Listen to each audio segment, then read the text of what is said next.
Olá, boa noite. Como vai? Vai bem? Está no ar pela TV Pantanal, canal 22, uma emissora do Grupo Gazeta de Comunicação, programa Opinião. Hoje, cara de segunda-feira, mas não. Hoje é uma quarta, o day after do 7 de setembro, não é? E você foi lá? Você foi às manifestações?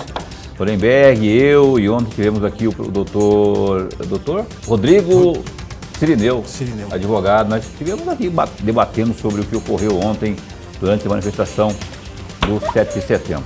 E hoje a vida continua. Estamos aqui também a postos para mais uma edição do Opinião. E em alto e grande estilo, o senhor reitor da Universidade Federal de Mato Grosso, mais uma vez nos dá a honra da presença aqui, professor Evandro Soares, que vai falar sobre as novidades aí na gestão dele, à frente da UFMT, não é? Especialmente em tempos de pandemia. E se você que está assistindo tiver aí alguma dúvida, alguma pergunta, não fique só na vontade. O WhatsApp 99932-2529 à sua disposição. Está aí na tela para você interagir conosco, mandar sua pergunta, dúvida, sugestão ao professor Evandro, reitor da UFMT. Lorenberg Alves, professor também, boa noite. Boa noite, meu amigo Paulo Coelho, e um grande abraço, mas um grande abraço mesmo a todos os nossos telespectadores, a razão maior do nosso programa. Verdade, você que se liga na TV Pantanal pelo canal 22, boa noite. A você que se liga também pela internet aqui no Opinião, uma ótima noite, pelo www.gazetadigital.com.br e também pela página no Facebook da TV Pantanal. Muito obrigado pela sua carinhosa companhia de sempre, não é? Há mais de 1 ano e meio com Opinião aqui, todos os dias, com uma entrevista muito importante, como a de hoje, com o professor reitor da UFMT, Evandro Soares. Muito bom recebê-lo de novo aqui, viu? Satisfação muito grande mesmo, porque a gente, com a sua vinda, acaba tendo informações diretamente da fonte. Eu já vou perguntar, rapaz, 1 ano e meio já aí dessa pandemia, e aí a UFMT, eu sei, porque eu só esteve aqui da vez passada, não estava e não está de braços cruzados, né? Eu queria que, em síntese, que o senhor pudesse passar para o nosso telespectador o que tem feito a nossa comunidade científica em prol de amenizar, né, os impactos dessa doença maldita aí. Boa noite. Boa noite, Paulo. Boa noite, Lorenberg. 1 ano e meio, né, de pandemia no Brasil, um momento bastante delicado, ímpar, e todo mundo ainda no processo de aprendizado, né, nessa pandemia. Pandemia que originou aqui no Brasil, né, no início do ano, acabou estourando em março, e foi o mesmo período no qual a gente também interrompeu as aulas na UFMT.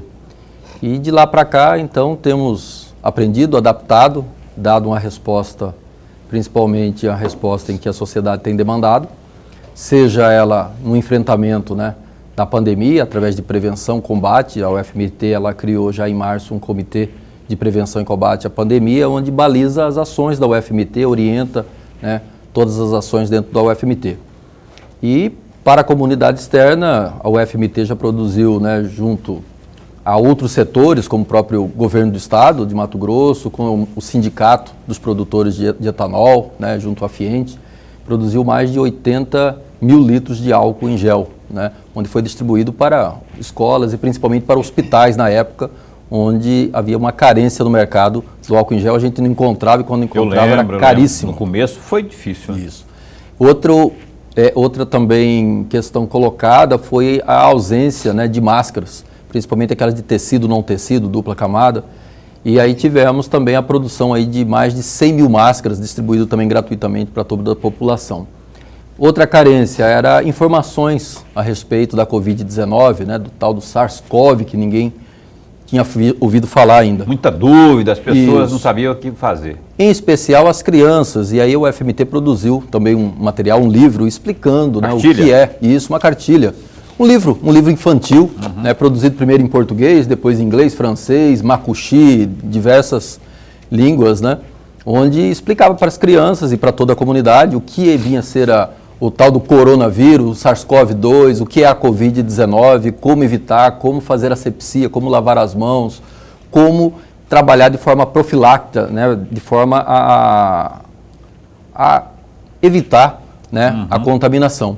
E com isso, outras ações também, produção de próprio álcool 70, toda a orientação, a UFMT colocou à disposição também um disque dúvida sobre a Covid-19, onde principalmente em Sinop, né, foi colocado lá um call center, onde pôde atender a população, né, tirando dúvidas sobre a doença, sobre como evitar a doença e depois no início do processo de vacinação, como essa vacina ocorre, por que temos que vacinar. Bom, então foi mais no sentido de estabelecer esse diálogo das pessoas que conheciam muito pouco sobre a Covid-19. Ali o campus da UFMT, aqui de Cuiabá, continua sendo um ponto de vacinação? Sim. Foi uma outra demanda também no município, né? O município ele estava com 1 ou 2 locais de vacinação e procurou a UFMT, a gente rapidamente disponibilizou tanto local quanto profissionais também na área de enfermagem. E aí professoras, professores, estudantes, né, ali sendo supervisionado pelos professores, técnicos também, técnicos não só da faculdade de enfermagem, mas também técnicos da UFMT, enfermeiros, enfermeiras da UFMT, que contribuíram ali no início daquele processo de vacinação, onde as filas ali ficavam quilométricas. E a vantagem da UFMT é que a vacinação, né, o processo de vacinação ali ficou na frente do restaurante universitário, o que evitou todo o congestionamento, seja da Fernando Correia, seja daquela Rua 1 ali do Boa Esperança. Então a gente colocou à disposição, foi um sucesso e ainda continua a vacinação lá, primeira dose, segunda dose, depende muito aí da agenda, né, do município, né, da Secretaria de Saúde aqui do município. Professor Lorenberg. Reitor, antes de mais nada, nossa alegria, nosso prazer e honra de tê-lo mais uma vez aqui. O programa ganha, mas ganha muito com a presença do senhor. O amigo telespectador já está ganhando com a presença do senhor. Reitor, eu tenho 3 temas que eu gostaria muito de ouvi-lo a respeito de cada um deles. O primeiro tema, a respeito da saúde, mas do hospital, do novo hospital universitário. E o segundo tema, sobre a saúde financeira da universidade. E o terceiro tema é um trecho que eu peguei do discurso de posse do senhor. Eu gostaria muito de ouvi-lo sobre cada um desses temas. E o primeiro deles é exatamente sobre o novo hospital universitário. Eu encontrei no site da universidade um texto, e eu tirei um trecho ali que me parece importante até para que o amigo telespectador possa entender melhor do que eu estou pretendendo conversar com o senhor. Entre aspas, ocorreu o anúncio da retomada das obras do novo hospital universitário da UFMT.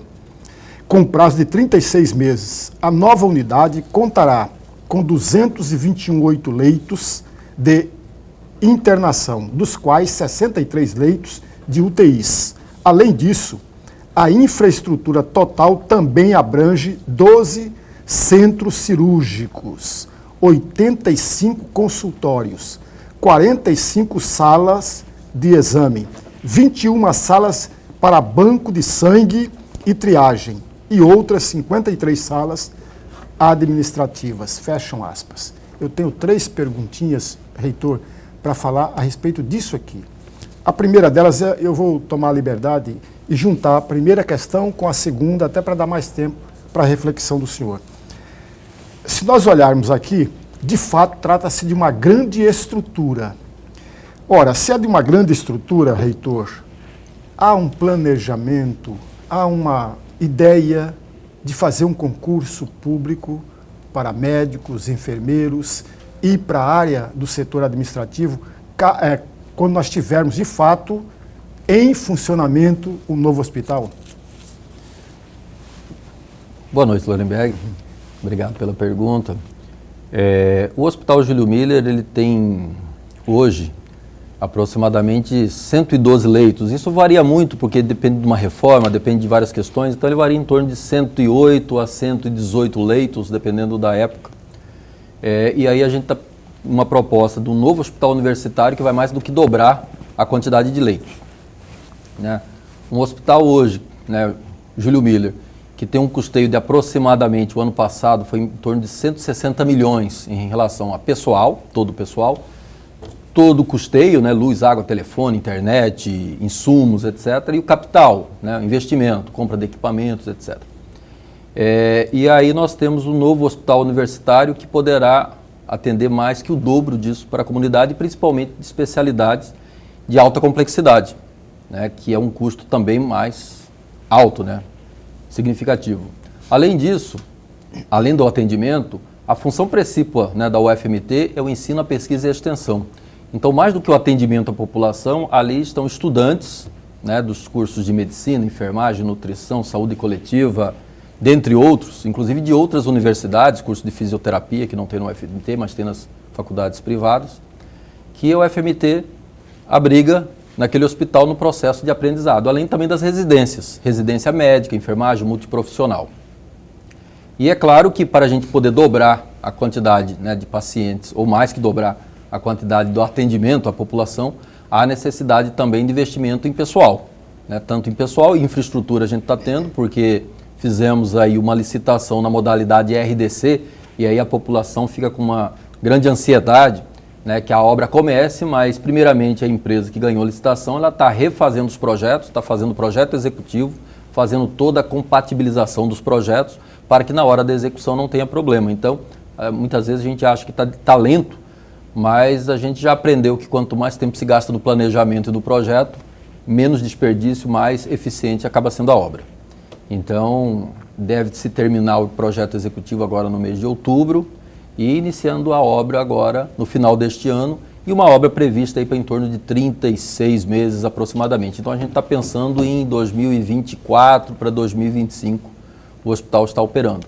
E aí, nesse processo também, o próprio Júlio Miller aqui, né, o Hospital Júlio Miller, que está sob a gestão administrativa da empresa brasileira, né, de gestão hospitalares, a IBSER, de hospitais universitários. E é claro que o próprio Hospital Júlio Miller, no seu plano de desenvolvimento institucional, no seu PDI, vamos dizer assim, que eles chamam de PDE, está muito bem posto a questão da expansão, né, do atendimento e principalmente da expansão da área de ensino. Só para ter um exemplo, o curso de medicina tinha uma entrada de 40 vagas, dobrou a quantidade de entrada, já pensando num novo hospital e num novo, vamos dizer assim, uma nova unidade universitária que fica ali ao lado do hospital, onde a construção do prédio do curso de medicina já está pronto. E ali a possibilidade também de outras áreas da saúde, inclusive que não tem hoje curso na UFMT, como fisioterapia, odontologia, farmácia e bioquímica, por exemplo. Reitor, nessa mesma esteira, a minha segunda questão, o senhor praticamente começou a respondê-la. Essa mesma estrutura existente hoje no Júlio Miller, a estrutura administrativa que eu estou mencionando, será levada para o novo hospital? Se não me falha a memória, e por favor me corrija, há uma superintendência no Júlio Miller, né? Será feito da mesma forma no hospital, no novo hospital ou não? Sim, o planejamento é a transferência, né, de todo o pessoal, né, seja da IBSER, seja servidores efetivos da universidade, seja os terceirizados, todos eles deslocar para um novo hospital universitário. Então, a gente terá o deslocamento de todos os profissionais. É claro que os estudantes, residentes, né, que também são estudantes, também se desloquem para o novo hospital universitário, além dos equipamentos, né? Nós temos equipamentos como tomografia, ultrassonografia, enfim, são várias especialidades. Então, também todos esses equipamentos também serão transladados para o novo hospital. Só que além desses equipamentos, além desse pessoal, há necessidade da contratação de mais profissionais e também a compra de mais equipamentos para dar fluxo a toda essa a esse atendimento e toda essa gama de especialidade que temos no Hospital Júlio Miller, para o novo hospital, além de criar também a possibilidade de novas especialidades, novas residências. Doutor, professor, eu não entendi. O senhor estava falando agora há pouco aí que o Júlio Miller absorve uma despesa de 160 milhões de custeio. Não, total. Ah, tá. Total. Pessoal, custeio, tudo. capital. E aí, assim, a gente prevê então que para a nova unidade hospitalar, lá na saída para Santo Antônio, lá, se teremos o dobro, poderemos também ter o dobro de despesa também, quer dizer, poderemos ter mais de 300 milhões então de despesa? Não necessariamente, porque quando você tem uma instalação mais adequada, né, mais confortável, uma ambiência mais bem projetada, mais bem arquitetada, eu posso com isso reduzir a quantidade de profissionais, de equipamentos, etc. Então toda a questão logística e da arquitetura, né, vamos dizer assim, do novo hospital universitário, ele foi pensado para ser um hospital de fato e um hospital principalmente de ensino. Né? Haja vista que o Hospital Júlio Miller hoje, que está aqui do lado, é um hospital que já foi um hospital para tratamento de doenças infectocontagiosas, né? Já foi chamado no passado de hospital de tuberculoso, por exemplo, né? E aí vieram as reformas, né? As ampliações que nem sempre foram planejadas no médio e no longo prazo, né? Foi mais em função de uma demanda local, de uma demanda daquele momento. E aí se faz uma construção, faz outra, e aí a logística fica muito complexa, fica complicado, né, do atendimento de mais pessoas, né, de mais pessoas que precisam do hospital, que precisam do SUS. E nesse novo hospital há toda uma questão de logística, toda uma questão de ambiência, toda uma questão até de observação, né, e aí nós temos também tecnologias, por exemplo, hoje, a possibilidade de tecnologias de câmera e toda a instrumentação, toda a parametrização, vamos dizer assim, do local, de uma UTI, de um quarto, onde não necessariamente eu preciso de profissionais muito próximos ou que ficam ali do lado. Resulta em economia. Também. A previsão é que se resulte em economia, isso, né? Que não será o dobro, não necessariamente o dobro, né, de pessoal. Mas que vai aumentar, né? Tem que aumentar, tem que aumentar. E concurso público, que nem perguntou aqui o Lurenberg, previsão disso, tem que esperar tudo ficar pronto primeiro para depois fazer uma projeção, para que haja contratação aí a absorção aí de profissionais e tudo mais. Vocês trabalham com essa ideia, com o planejamento? Sim, o planejamento está no processo de que o hospital ele entre em operação, né, em 2024 para 2025. Aí, antes disso, precisamos dar um encaminhamento dos concursos. Concurso público, uma empresa pública como a EBSER, mas que tem personalidade jurídica privada. São contratados como CLT, mas desenvolvem um serviço público. E a EBSER, ela já entramos em contato através do próprio PDI, que foi encaminhado para a EBSER, aprovado também pela EBSER. E agora a gente precisa também dialogar, né, com a nossa bancada, com o governo do estado, com o município, para também nos ajudar a viabilizar a questão de pessoal para ajudar a atender toda a população, né? Considerando aí que a gente vai mais que dobrar o número de leitos e aí é uma quantidade significativa, principalmente de alta complexidade, que é um custo mais elevado, que sai do município, sai do estado e vem para a universidade. Ok, e a gente vai voltar a falar vai continuar falando dessa questão da saúde financeira, tal como disse o Lurenberg aqui, da UFMT, em tempos aí, não é, de governo, enfim, como é que está a relação com o governo federal nesse sentido? A opinião continua após o intervalo comercial. Se você tem alguma pergunta, 99932-2529. O senhor reitor da UFMT continua conosco. Opinião volta já já. Ok, o Opinião está de volta ao vivo com você nesta quarta-feira. E a gente, dia 8, né? Eu estava aqui observando, rapaz, bom, aqui nos boletins que a gente vai ler agora, nas notícias do www.gazetadigital.com.br, tem notícias aqui, que a gente vai falar da pandemia, tem também dessa onda de calor, que a gente conversava aqui no intervalo, que tá feio aqui na capital. Olha aí, ó, sobre a pandemia. Mato Grosso registrou 18 mortes e 572 novos contágios pela Covid-19 nas últimas 24 horas. Os dados foram divulgados pela Secretaria de Estado de Saúde na tarde desta quarta-feira, dia 8. Conforme a atualização, Mato Grosso passou a contabilizar 525.213 contágios, dos quais em 505.196 as pessoas infectadas se recuperaram. Contudo, outras 13.585 pessoas não resistiram às complicações. Paralelamente, há 5.514 pessoas isoladas em casa por conta da doença. Além disso, outras 192 seguem internadas em unidades de terapia intensiva, as UTIs, totalizando uma ocupação de leitos de 38,10%.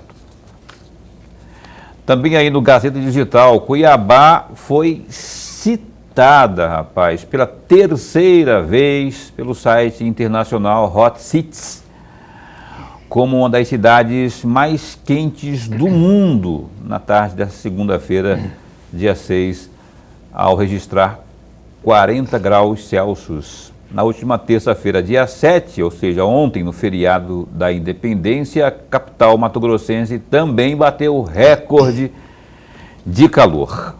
De acordo com as medições realizadas pelo Instituto Nacional de Meteorologia, o INMET, Cuiabá marcou 42,6 graus Celsius na sombra. O último recorde aconteceu na quarta, dia 1º, quando o INMET registrou 41,2 graus Celsius.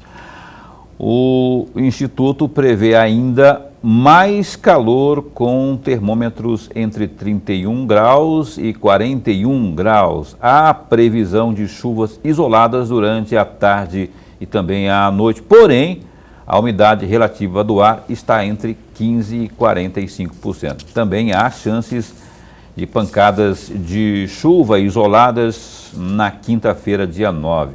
A tendência é de queda na temperatura e a máxima prevista é de 32 graus. A umidade relativa do ar pode melhorar e ficar aí entre 45% e 80%.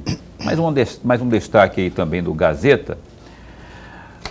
As rodovias BR-163, BR-364 e também a 070 continuam bloqueadas por caminhoneiros.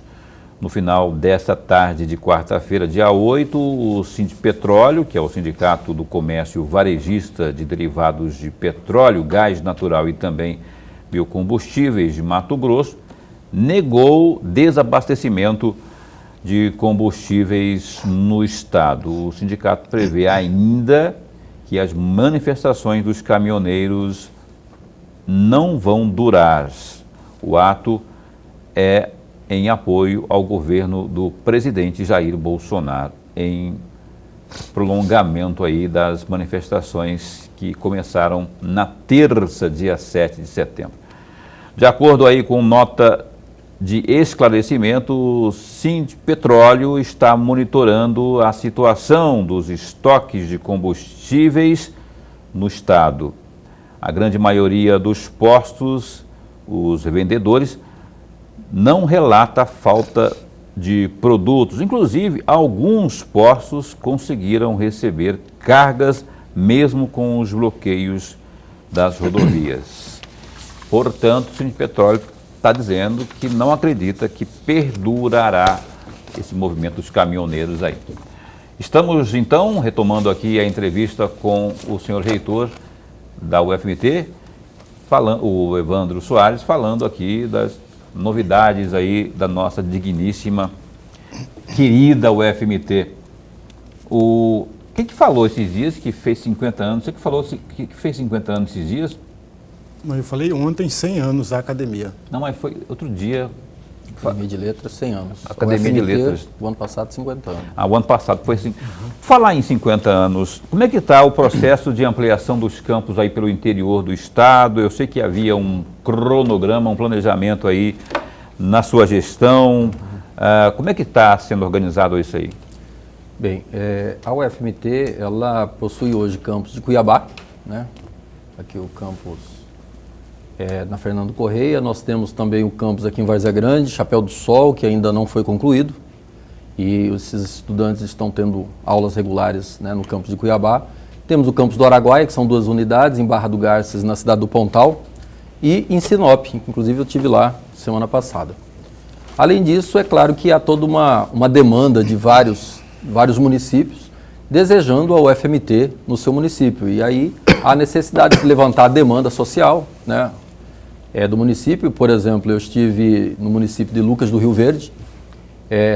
A semana passada também conversei com o prefeito de Água Boa, né, onde eles demonstraram o desejo. Em Lucas do Rio Verde, um pouco mais adiantado, eles me convidaram para uma audiência pública, né, representando a população de Lucas por meio da Câmara dos Vereadores, do prefeito da cidade, e ali eu tive a oportunidade de estar junto com o deputado Nery Geller, que é da região, o senador Carlos Fávaro, e o senador Wellington Fagundes, que hoje é o relator do orçamento da educação, né, no Congresso. E ali fizemos todo aquele diálogo em relação principalmente à demanda ali da localidade, né, daquela micro-região ali de Lucas do Rio Verde, onde a comunidade, por meio da Câmara dos Vereadores, colocaram essa necessidade. Estamos desenvolvendo um projeto, o Lucas, né, deve apresentar o mais rápido possível, né, esse projeto consolidado para o UFMT, principalmente daquela demanda social, qual curso abrir naquela região, o que está sendo demandado naquela região, né, seja para setor produtivo, seja para as licenciaturas, para as escolas, né, para a área da saúde e tudo mais.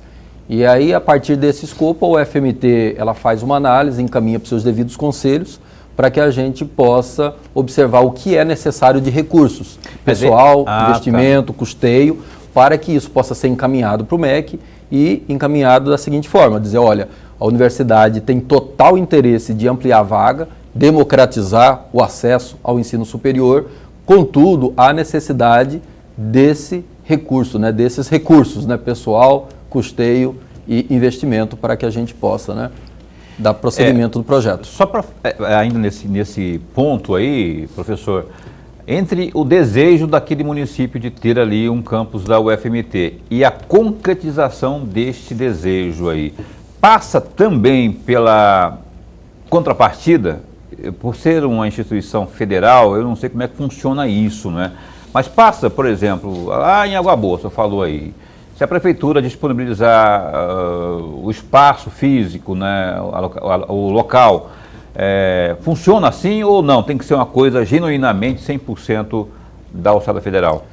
Não, a universidade está sempre à disposição a buscar todas as oportunidades que possam viabilizar um campus da universidade em toda e qualquer cidade que a gente seja demandado. E um exemplo disso é de Lucas, do Rio Verde, onde há mais ou menos 10 anos existe um projeto, né, solicitando a ida da UFMT para aquele local. Espero que o ano que vem isso se concretize. E nesse processo, vários prefeitos, né, o último foi o prefeito Luiz Binotti, em que esboçou um projeto bastante interessante e está sendo dado prosseguimento agora ao prefeito Miguel, né, junto com a Câmara dos Vereadores, que já me encaminhou um esboço desse projeto. Então, nesse projeto de Lucas do Rio Verde, por exemplo, já há, por parte do município, a doação do terreno, né, de, se não me engano, em torno de 20, 22 hectares, 21 hectares, para que a gente possa fazer o prédio. Inclusive, a própria prefeitura já se colocou à disposição para iniciar o prédio. Então, é um projeto bastante interessante, porque ele inicia com 2, 3, 4 cursos, mas ele tem também já no seu próprio projeto a ampliação para mais cursos, né, para mais espaços físicos. Então é permitido, é possível então essa parceria aí. Sim, porque aí o município ele pode doar o terreno, construir o prédio e doar para a União, né, doar e para o projeto também, o UFMT. município pode também fazer o projeto. Né? Inclusive eles já fizeram o projeto arquitetônico, já fizeram um esboço bastante interessante, uma unidade administrativa, a unidade acadêmica e com já previsão de expansão dessa unidade acadêmica. Que ótimo, Urenberg. Reitor, ainda nessa questão da saúde financeira da universidade, eu tenho um trecho aqui de uma entrevista do senhor no dia 18/5, pelo site Expresso MT, que diz o seguinte, entre aspas, no final do ano, a universidade pode ter problemas financeiros ao ponto de não conseguir pagar alguns dos seus contratos e o ano que vem será, no mínimo, tenebroso. Fecham aspas. E eu vou acrescentar essa outra pergunta, esse mesmo texto, que parece-me que o governo federal tirou ou subtraiu do orçamento da universidade 13 milhões de reais. Milhões? Milhões. 13 milhões da Universidade Federal. Isso. E eu gostaria muito de ouvi-lo a respeito dessa questão da saúde, porque o senhor já assumiu a reitoria, reitor, com uma certa dificuldade, inclusive dentro da própria energia. Parece-me, pelo menos olhando aqui, lendo aqui, parece que essa situação ainda não está totalmente folgada. É isso mesmo, reitor? Esse ano, o ano passado e este ano, a gente envidou todos os esforços no intuito de sanear, né, todas as questões da dívida da universidade. Então, nós reformulamos, por exemplo, o contrato de segurança, um contrato mais enxuto e mais eficiente. Agora nós temos motocicletas andando por todo o campus, dando uma sensação de segurança melhor.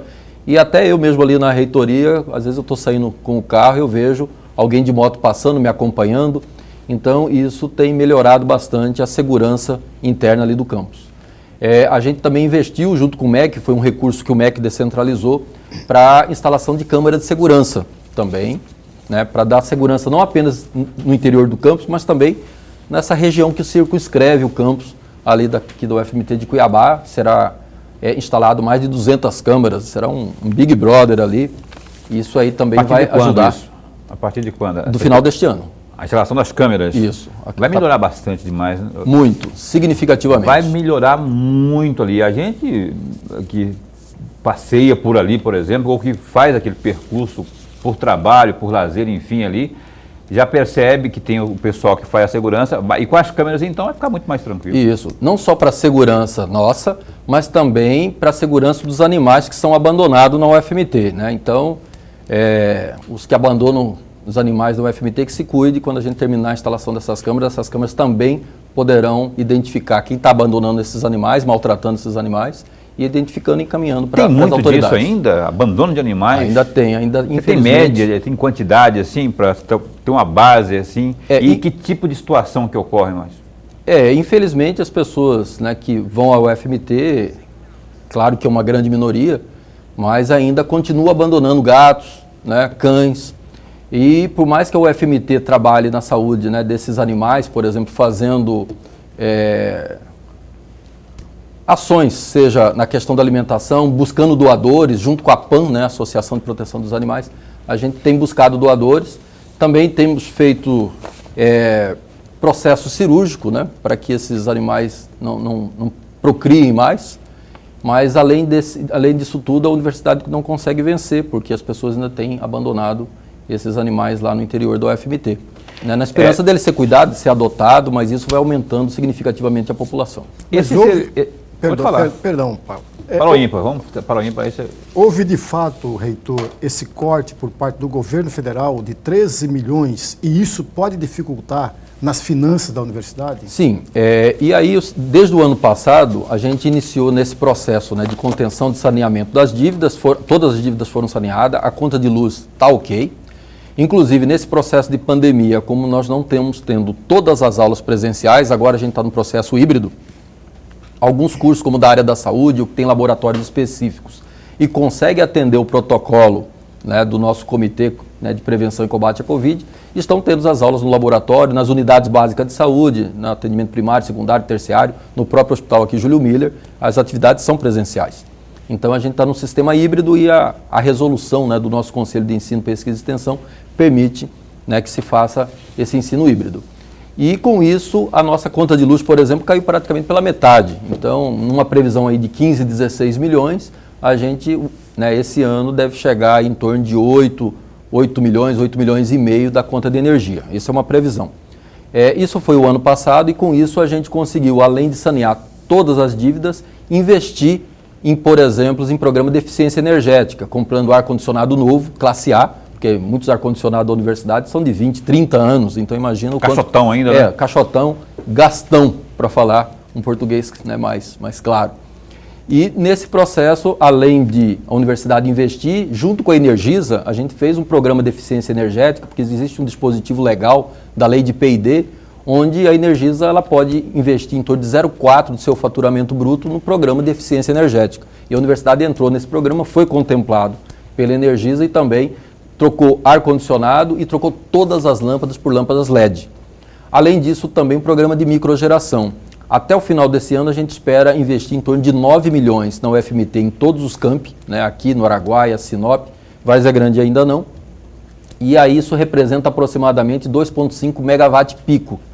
Isso significa que boa parte da energia elétrica, e principalmente naquele horário de ponta em Cuiabá, né, como está dizendo aqui da temperatura, que é do horário ali de 1h30 até as 4h30, 5 horas, que a gente consome muito, principalmente em função do ar-condicionado, que é a hora que nós temos luz, né, temos luz solar, e aí esses painéis fotovoltaicos vão produzir energia e vai ajudar a universidade a reduzir, né, a sua conta de luz, além de contribuir significativamente, né, para, vamos dizer assim, nos alimentadores, para não sobrecarregar os alimentadores, além da gente estar num processo bastante complexo sobre a crise hídrica, né? Faltando chuva, temos problemas nos reservatórios, isso pode se ampliar para outros problemas, como por exemplo a safrinha, né? Temos a safrinha, mas hoje quem está sofrendo muito são os reservatórios em função de uma chuva que não vem em tempo e nem no volume que a gente quer. Então a gente está com várias represas, né? Vários reservatórios, né? De PCH, de hidrelétricas, etc., nos níveis mais baixos possível, e aí a gente precisa entrar, por exemplo, com térmicas, e aí a gente tem essas bandeiras absurdas. E a UFMT, né? Assim, não só a UFMT, mas várias outras universidades públicas têm investido em energia fotovoltaica. Imagina se todo prédio público tivesse essa geração fotovoltaica, imagina a economia que teríamos, principalmente nas capitais brasileiras. Essa redução Agora sim, eu tenho que encerrar o bloco, mas assim, eu preciso só concluir um raciocínio aqui, porque o senhor falou aí dessa redução de cerca de 50%, mas essa redução aí de cerca de 50%, ela pode se dever ao fato desse ritmo de aulas não presenciais, não é? As coisas voltando ao normal, como parece que vão voltar num futuro, se Deus quiser, não muito distante, para se manter essa economia aí, tem que fazer uma ginástica, né? Pois é, e essa ginástica que eu estou dizendo que a gente está fazendo, que é substituir a energia fotovoltaica. Então, a gente fez o movimento junto com o Ministério da Economia, junto com o MEC, nesse custeio, né, esses 5, 6, 7 milhões que a gente não pagou de energia elétrica, a gente solicitou autorização para o MEC, para o Ministério da Economia, para transformá-la em capital, para a gente poder comprar os painéis fotovoltaicos e também trocar ar-condicionado por ar-condicionado classe A e trocar também todas as lâmpadas por lâmpadas LED. Isso vai resultar numa economia imediata, aí acima aí dos 2 milhões de reais para o ano que vem. Importante economia, né? E essa informação também que o professor Evandro deu também, dando conta de que a situação das contas de energia foi regularizada, não é? Porque no passado aí não muito distante já havia um problemão, o pessoal ficava empolvorosa por conta dessa relação aí com a concessionária de energia elétrica, né? Porque a conta era muito alta e aí virou uma bola de neve. E segundo aqui o nosso reitor, está dizendo que as coisas já foram normalizadas. Que bom, não é? Que bom. O Opinião dá um tempinho só para o último break comercial e a gente volta já já, mais ainda falando de UFMT aqui no Opinião, um instante só. Ok, o Opinião está de volta aqui ao vivo nesta noite de quarta, entrevistando aqui o professor Evandro Soares, reitor da UFMT. Professor, o senhor citou o nome do senador Wellington no bloco anterior, dando conta de que ele é o relator aí do orçamento e tudo mais, nessa parte da educação. E eu fico curioso para saber, rapaz, porque assim, o senhor falou aí de tanta movimentação, uma ginástica para fazer as coisas e as contas fecharem, não é? Por parte da sua gestão. Eu quero saber como está hoje, ainda dando sequência àquilo que perguntou Lorenberg no bloco anterior, em termos de repasse da União, não é? O que tem recebido, houve uma ameaça e não sei se foi cumprida de corte, se esse corte atingiu e se atingiu, que patamar que foi atingido aí, ou seja, como é que está essa situação financeira aí no que diz respeito ao que vem da União para a nossa UFMT? Sim, este ano, né, de 2021, naquela lei, né, de orçamentária anual, chamada LOA, veio aí 77 milhões para o UFMT, no que é discricionário nosso, no que a gente pode realmente definir o que vai gastar. Diferente do salário, que não é discricionário, né? A gente não pode definir se vai ou não vai pagar o salário do servidor, paga-se. E aí, nesse contexto, houve realmente uma redução, né, nessa lei orçamentária anual. E agora a gente teve uma leve recuperação, né, vamos dizer assim, uma tendência de recuperação na LOA.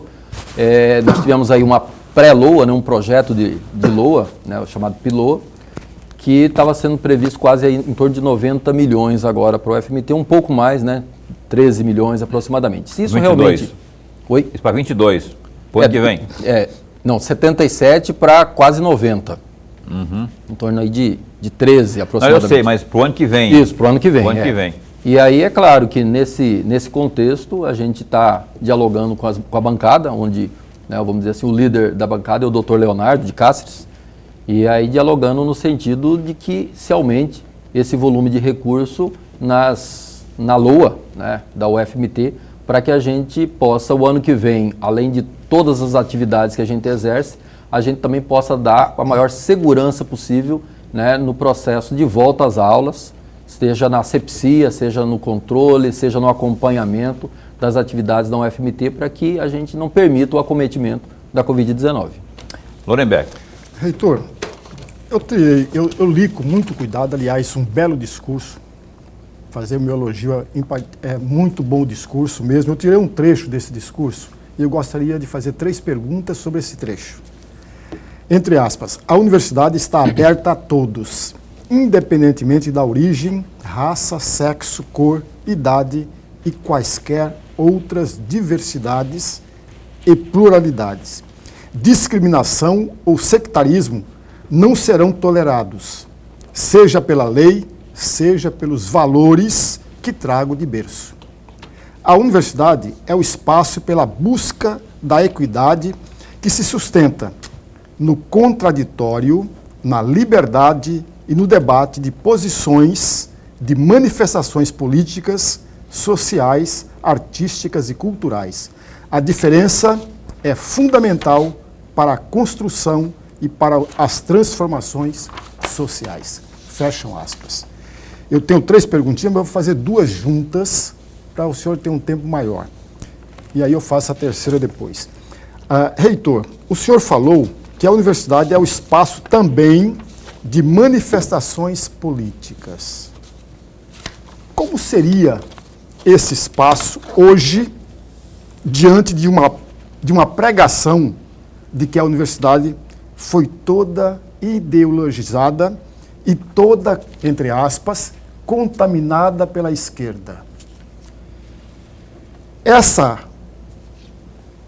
pregação, na opinião do senhor, do professor e reitor, essa pregação é de fato verdadeira? Tem verdade nisso tudo? Doutrinação é realidade ou não, por exemplo, na nossa querida UFMT? Bom, o nome universidade, né, etimologicamente, né, pelo estudo da palavra, o próprio nome já diz, não é uma unicidade, né, não é um único alvo, um objetivo. A universidade ela tem o objetivo de dar a contribuição social no ensino, na pesquisa e na extensão. Para além, né, da formação do profissional, do excelente profissional que temos formado, profissional de referência no Estado, a universidade também ela precisa promover questões que só o ser humano valoriza e cultua, como, por exemplo, a questão artística, música, artes, teatro. Nós temos o Cine Constiponés, antiguíssimo, desde o início da universidade. Bom, muito bom. E a universidade é toda essa amplitude cultural, né? Nós tivemos a possibilidade de inclusão de indígenas, né, em sobrevagas para cursar os mais diversos, né, da área das humanas, da saúde, sociais, engenharias, aqui no interior. Há pouco tempo atrás, em Rondonópolis, formou uma indígena no curso de medicina, por exemplo. Então, a universidade, como o próprio nome já diz, ela nega tudo aquilo que for de segregação, de sectarismo, de uma única opinião. Mesmo porque já pensou se todos os dias eu converso com pessoas que concordam comigo em tudo que eu digo, e aí eu vou ter que lançar, né, uma questão bastante interessante, que é o livro de Hans Andersen, que diz assim, a nova roupa do rei, que diz aquela história, o rei tá nu. Então, se todo mundo concorda comigo todos os dias sobre tudo que eu digo, eu vou ficar nu e ninguém vai perceber, muito menos eu. Então, na própria faculdade, né, da equidade, do direito, por exemplo, né, na faculdade do direito, a gente aprende que há necessidade do contraditório. A própria Constituição nos dá esse direito e o dever, né, de seguir a lei, dando a ampla defesa, o direito ao contraditório, o direito do contraponto, porque só dessa forma a gente pode fazer uma autorreflexão e permitir com que as outras pessoas também façam reflexão por opiniões opostas, distintas, diferentes, para que assim a gente possa construir o conhecimento. Mas sem fechar a questão, né, professor? É deixar fluir as mais variadas opiniões, mas sem, ao final, falar, ó, é isso que é o certo. O certo é algo bastante discutível, pois né? Até é uma questão isso, moral. Hoje é certo, amanhã a gente entende que não é. Tinha coisas que há 20, 50 anos atrás a gente tinha como certo, hoje já não é mais. E, além disso, todo espaço público onde tem várias pessoas, 2, 3 ou mais, é um espaço político. Esse espaço que nós estamos aqui é um espaço político, onde estamos discutindo e fazendo política também. Além disso, todos os espaços políticos existem vieses ideológicos. Ideológico daqui, dali, da direita, da esquerda, de cima, de baixo, não sei. Então, a universidade é um local que deve-se ter todas as opiniões e todos os vieses ideológicos, para que a partir dali cada cidadão possa ter contato com todas essas ideias, trazer para si, em função de sua história, dos seus valores, aquilo que vai construí-lo como cidadão, né, como um ser humano. E isso, é claro, tendo a liberdade imbricada, atrelada à responsabilidade. E a responsabilidade vem da língua responder. Então, tenho liberdade para dizer tudo o que eu quero. Contudo, eu tenho a responsabilidade com tudo que eu digo. É uma explicação etimológica, inclusive, né, professor? Reitor, como é combater a discriminação e a intolerância com a divisão do país e com a violência crescente contra homossexuais, as mulheres e o negro? Primeiro passo é entendermos que isso existe. Né? Como diz a minha filha, ela fala assim, olha, tenha consciência, né? Aceite que dói menos. Né? Então, o primeiro passo é a gente realmente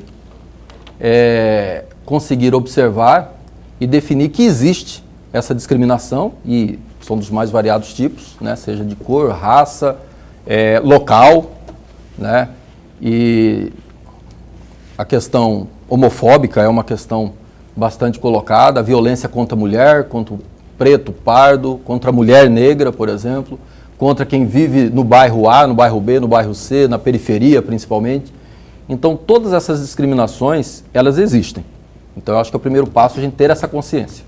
Segundo passo é começar a observar o que leva a isso e dirimir e reduzir essas diferenças e principalmente abrir para o diálogo, porque quando a gente abre para o diálogo, começa a falar a respeito, de repente você tem uma ação, né, que discrimina, seja pelo sexo, pela cor, pela idade, né? A gente acaba fazendo preconceito, isto é, fazendo um conceito antes realmente de conhecer, e com o conhecimento é o nosso primeiro passo para execrar todo e qualquer tipo de discriminação.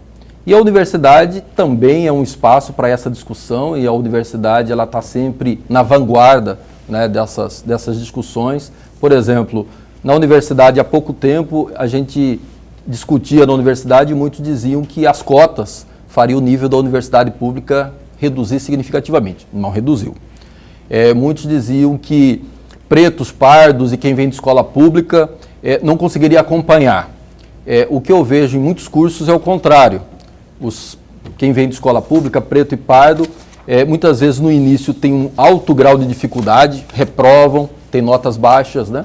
Mas com o tempo eles vão se readequando, eles vão se reengendrando, e a desistência deles em alguns cursos, por exemplo, eu sou da engenharia elétrica, eu fiz um estudo lá na minha época, 2013, 2014, e observei que eles desistiam menos do que os que vinham de escola privada, por exemplo, nesses anos que eu observei na engenharia elétrica. E não é só na engenharia elétrica, em vários outros cursos nós temos esse aspecto, né, de quem vem na escola pública, pretos e pardos, indígenas, eles têm uma grande dificuldade no início, mas se a universidade ela dá as mínimas condições, né, materiais, tem aí o auxílio, por exemplo, moradia para quem vem de fora, o auxílio permanência para quem está em vulnerabilidade socioeconômica. Nessa época da pandemia, a universidade possibilitou a compra de celular, tablet, entregou computadores, netbooks, notebooks, Chromebooks, né? Ampliamos bastante os laboratórios, investimos aí mais de 4 milhões de reais em laboratórios, porque quando a gente voltar para a sala de aula, não vão poder ficar mais próximo um do outro, então a gente precisa de mais laboratórios, com uma distância mínima, com uma ventilação adequada. Então, a universidade ela tem sempre buscado a inclusão e principalmente a discussão sobre a questão do preconceito, da discriminação, para que, conhecendo que existe, conhecendo o que causa, tranquilamente a gente vai reduzindo todas essas arestas e ter um mundo mais justo, menos preconceituoso e que busque equidade, que busque aquilo que Nietzsche dizia, né? Todas as vezes que a gente se afasta dos nossos instintos, a gente se torna mais humano. Olha só, interessante isso, eu gostei de ouvir isso.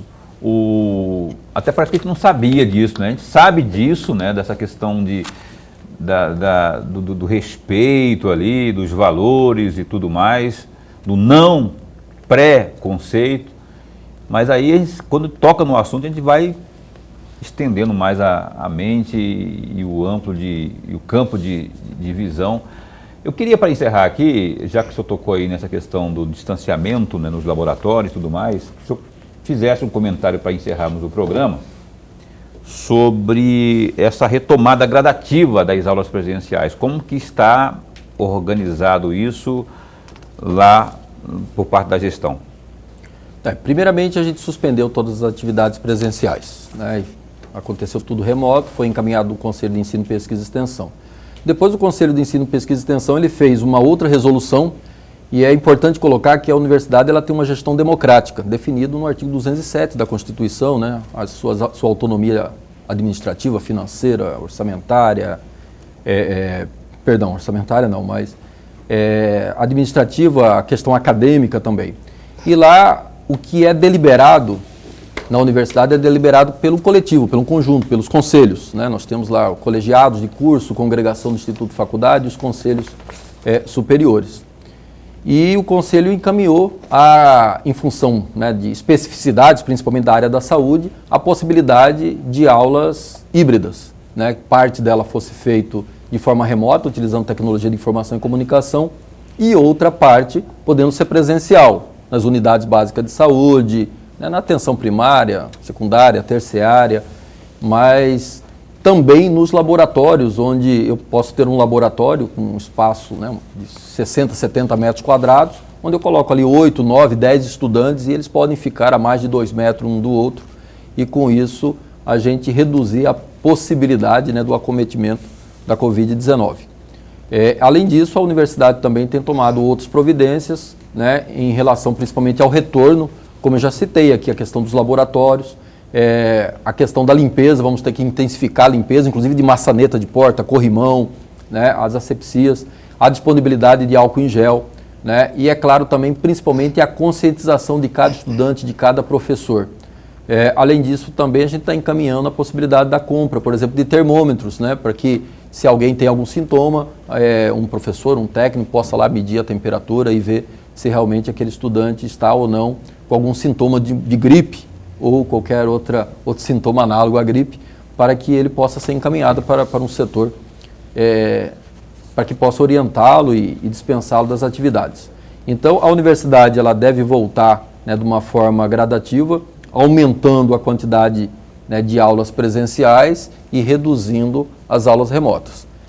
Só que essa pandemia vamos dizer assim, além dela nos ensinar, né, a forceps, ela nos mostrou que há essa possibilidade, essa flexibilidade da gente também poder aprender utilizando ferramentas, né, de comunicação e informática. Novo normal, né? Isso, que seria o novo normal. Então, há uma discussão na universidade, inclusive, a respeito do tema, já que a própria LDB, né, permite que a gente possa fazer também parte, vamos dizer assim, do nosso ensino presencial através de tecnologia de informação e comunicação.